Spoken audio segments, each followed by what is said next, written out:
ada sedikit tausiah yang perlu kita dengarkan bersama, yaitu renungan bahwa seorang anak dilarang untuk mendurhakai ibu dan bapaknya. Kita tahu bahwasannya ibu dan bapak adalah dua sosok manusia yang utama. Melalui merekalah kita terlahir di dunia.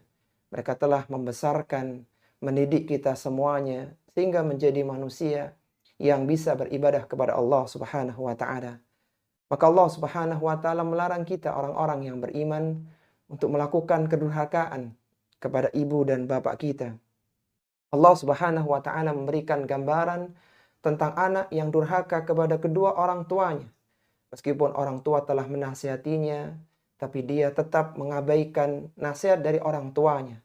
Allah sebutkan dalam Al-Quran di surat Al-Ahqaf ayat yang ke-17.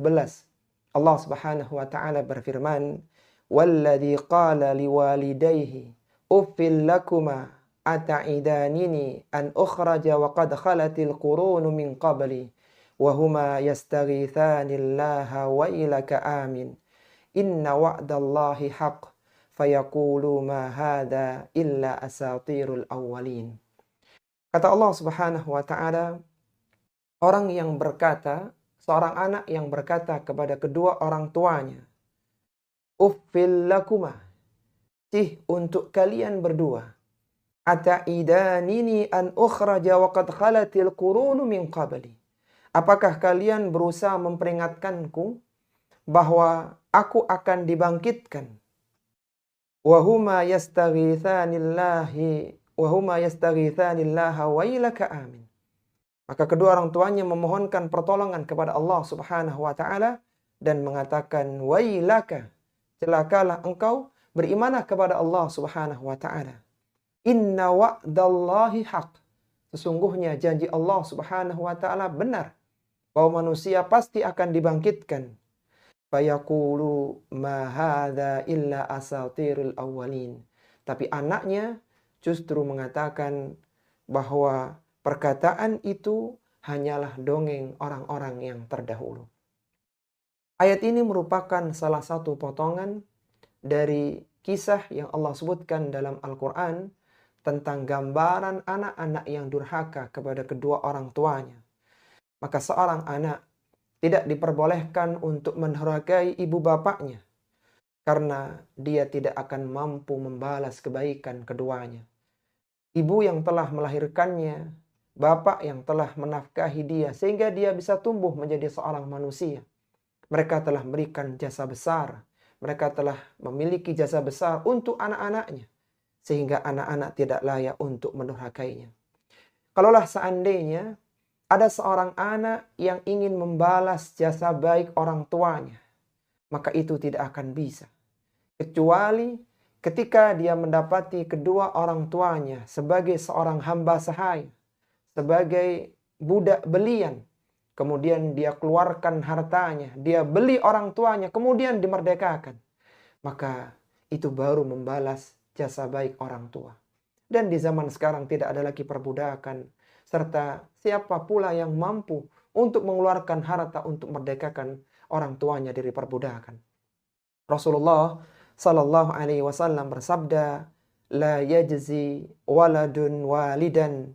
Tidaklah seorang anak mampu membalas kebaikan orang tuanya illa an yajidahu mamlukan fayashtariyahu fayu'tiqahu. Kecuali dia temukan orang tuanya sebagai seorang hamba sahaya, kemudian dia beli orang tuanya tersebut dan dia merdekakan orang tuanya, maka itu dia baru bisa membalas jasa orang tuanya.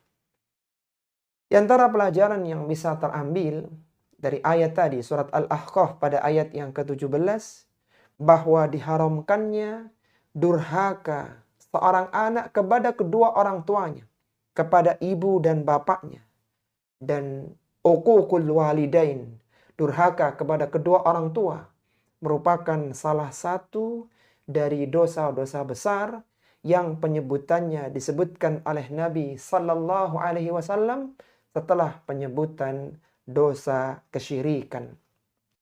Rasulullah Sallallahu Alaihi Wasallam pernah bersabda, "Al-kabairu al-ishraku billahi wa uququl walidaini wa qatlin nafsi wal yaminul ghamus.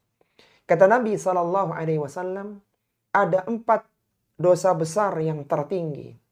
Yang pertama adalah al-isyraku billah. Yang pertama adalah menyekutukan Allah Subhanahu wa taala.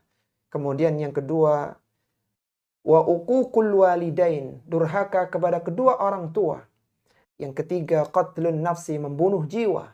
Dan yang keempat, al-yaminul ghamus, yaitu sumpah palsu. Kemurkaan Allah Subhanahu wa taala terletak pada kemurkaan kedua orang tuanya.